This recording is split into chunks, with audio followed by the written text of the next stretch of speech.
right, so welcome to the second video. This second video is going to be about percent of a number, tax, tip, and interest. We're going to start with percent of a number, very similar to the last lesson. So the first question says find 15% of 120. Just like we did on markup and discount, same steps. First thing, I'm going to change this percent to a decimal, so 0.15. I'm going to multiply. Anytime you see the word of, it means to multiply. So I'm going to multiply that by 120.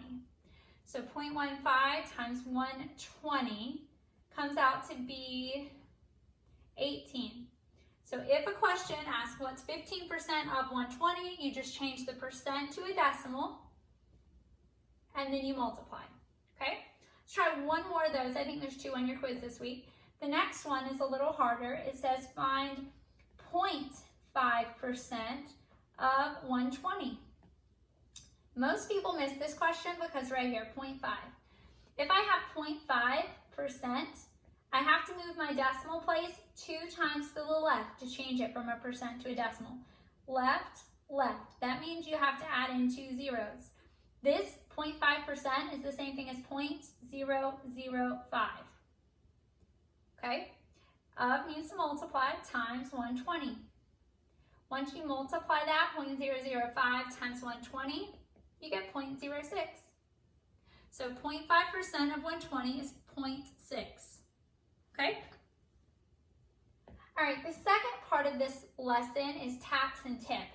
Tax and tip are just like markups because they're added to a bill. So when you go to the store and you have to pay a tip or you have to pay tax, it's added on top of your total, okay? So the first thing we're going to look at is tax. So let's say we have a meal that's $25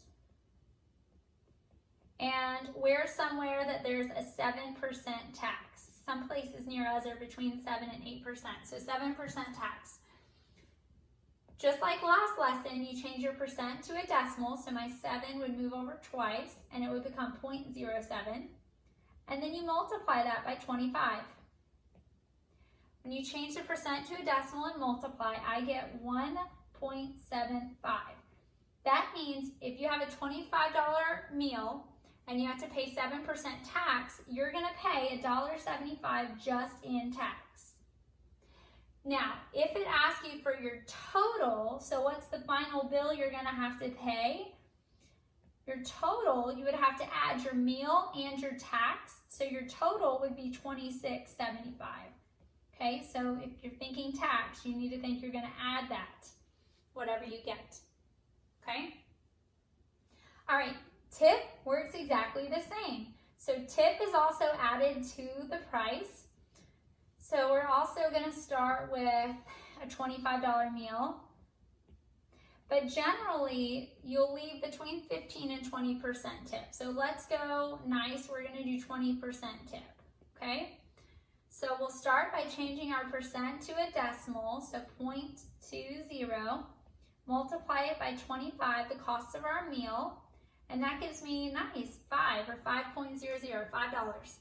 Now $5 is the tip we should leave, okay? If it asks you for the total price of the meal, that means including tip. So it's the $25 meal plus we gotta leave $5 tip. That means we're going to have $30 for our meal, okay? All right, so that's tax and tip. The next thing we're going to talk about is what if you have a meal and you have like a discount card, right? So I know a lot of organizations within our school and other places sell these little discount cards. So let's pretend we have a meal that's $35. We have a discount card that gives us 10% off. That's nice. But we still have to pay tax, and tax is 7%. So this is just a multi-step problem, okay? First step is let's take off our discount. So the discount, if I change my 10% to a decimal, is 0.10 times $35, the price of our meal. That gives me $3.50. Now, $3.50 is how much discount I got. that means I can go back and take the price of my meal, which is $35, subtract $3.50, which is my discount, and that means instead of having to pay $35, my discount card made it so that my new total is $31.50. That is the amount after the discount. Again, it's getting cheaper because it's a discount. The final step is to pay tax. So we have to pay tax, but you only have to pay tax on the discounted amount. So I only have to pay tax on $31.50. So $31.50 times, when I change my percent, my 7% to a decimal, it becomes 0.07.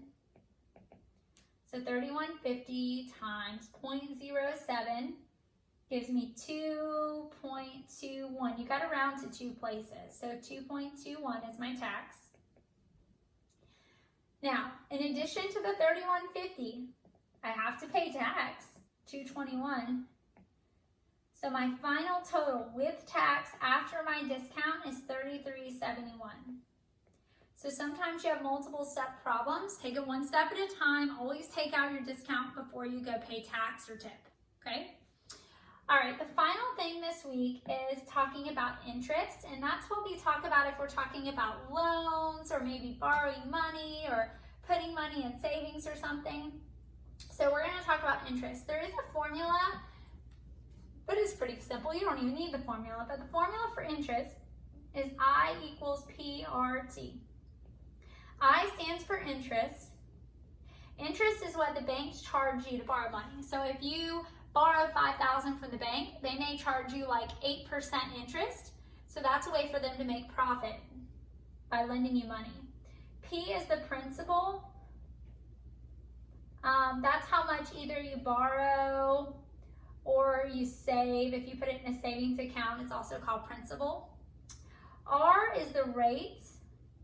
Interest rate. Normally your rate will be a percent, but you want to turn it into a decimal. So if they give it to you as a percent, you want to turn that into a decimal. All right, and then T is for time, and it's always in years.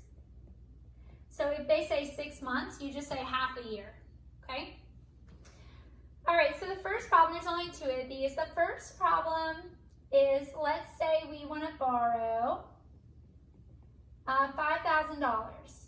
Maybe you want to buy a car. $5,000, we're going to borrow it at a 6% interest rate, and we'll pay it back over 5 years. A lot of car loans are over 5 years. So all you have to do, if you notice in the formula, is multiply the principal, the rate, the time, and that gives your interest.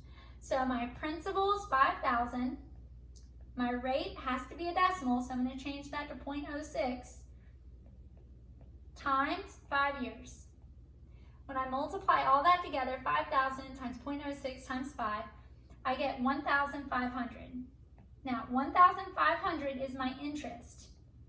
That's how much the banks are going to charge me to borrow the money. That means when I make my monthly payments back, I'm going to have to pay back $5,000 plus the $1,500 in interest. So after it's all done and I get it all paid back, I really have to pay the bank back $6,500. Now, that's how the banks make money, because you're paying them back interest. Okay? Very last problem is also an interest problem, so let's try it real quick. This one is a smaller amount of money, so we're going to only borrow $3,000. This time we get a good deal, 3% interest rate, and we're going to pay it back quicker, 3 years. So I change my percent to a decimal, so 3,000 times 0.03 times my 3 years gives me $270. See, by paying it back so much quicker at a smaller interest rate, it's a lot less money to pay them. So $270 is the interest rate, or the interest that we're going to have to pay. If I'm looking at the grand total, how much I should expect to pay the bank, I'm going to have to pay them back my $3,000 plus the $270. So in all, I'm going to pay the bank back $3,270. Now you're going to want to be careful to what the question asks. If the question only asks what is the interest, I would say $270. If the question says how much total is owed, we actually owe the bank $3,270. Okay? Hope this helps.